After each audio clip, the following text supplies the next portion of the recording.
Not just the Russian Air Force, Ukraine's allies are also missing in action. The initial resolve has fizzled away. Now it's every country for itself, and that's what we saw on Thursday at the EU summit. It was typical European stuff. The Palace of Versailles in the background, a huge red carpet for the leaders, guards dressed in imperial style, all the pomp, none of the substance. Years later, we may look back at this meeting. The smiling faces, the grand optics, all of it will be a reminder of Europe's betrayal. The summit where Ukraine was abandoned. Day one was all about the war. Should Ukraine be fast-tracked into the European Union? Should more sanctions be imposed on Russia? On both issues, the verdict was clear. Not happening. And it's not just the rejection, it's the manner of rejection. Listen to this. Except Eastern Germany in times of Helmut Kohl, nobody entered the European Union overnight. EU accession of Ukraine is something for the long term, if at all. It's now up to the Commission to assess the membership application, and then for the Council to take a view on this. But that will take months, maybe years. So, how encouraging was that? Ukraine is being ravaged by Russian airstrikes. Hundreds of citizens are already dead. Hospitals and schools are being flattened. And what does Europe say?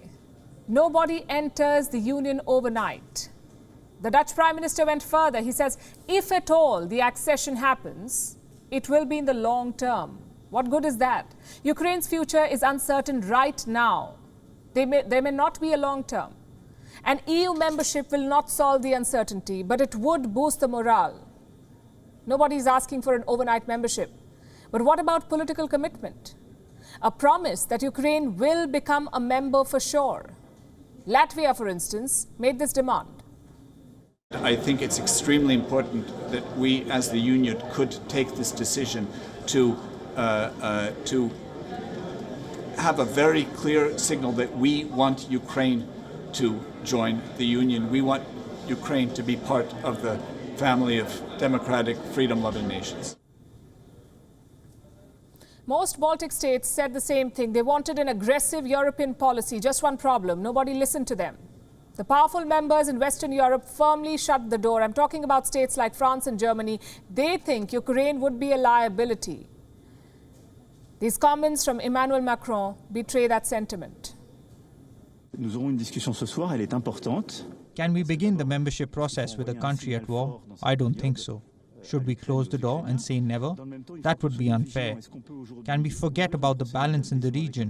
We need to be cautious. Est-ce qu'on doit fermer la porte et dire jamais? Ce serait injuste.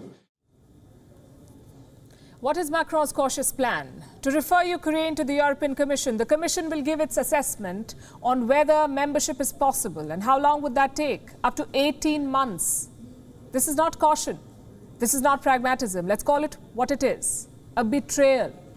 Before Russia invaded, the West made all sorts of promises: military aid, unprecedented sanctions, but now they're making a U-turn on everything. Take NATO membership, for instance. In 2008, Western leaders promised to include Ukraine and Georgia.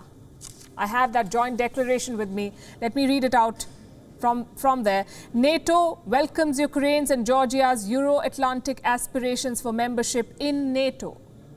We agreed today that these countries will become members of NATO. That was 2008.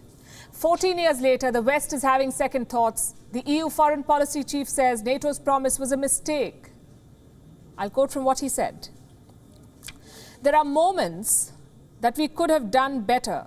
There are things that we proposed and then could not implement, such as the promise that Ukraine and Georgia would become part of NATO. I think it's a mistake to make promises you can't deliver. How convenient. Just look at what's happened to Ukraine since that promise. They lost Crimea. They lost parts of Donbass. Today they're at war. All because NATO made a fake promise. Who pays for that mistake? Definitely not Europe. Let me take you back to 2014. The Euromaidan protests erupted in Ukraine. What was that protest for? A European Union membership. For closer ties with Europe. That's what the people of Ukraine protested for. More than 100 Ukrainians died in those protests. What more does Brussels want? The fact is, Europe was never serious about Ukraine. They used Kiev to poke Vladimir Putin. In fact, they're still doing it. Only one big decision was taken by the EU leaders on Thursday. Do you know what the decision was? More military aid. Europe is doubling military assistance to Ukraine, and the message is clear. You keep fighting, meanwhile we will lounge around in the Palace of Versailles. Just think about it. The West wants to keep Ukraine in this limbo. Will they offer membership? No, they won't. Will they let Ukraine be neutral and not join NATO? No, they won't. What does that tell you?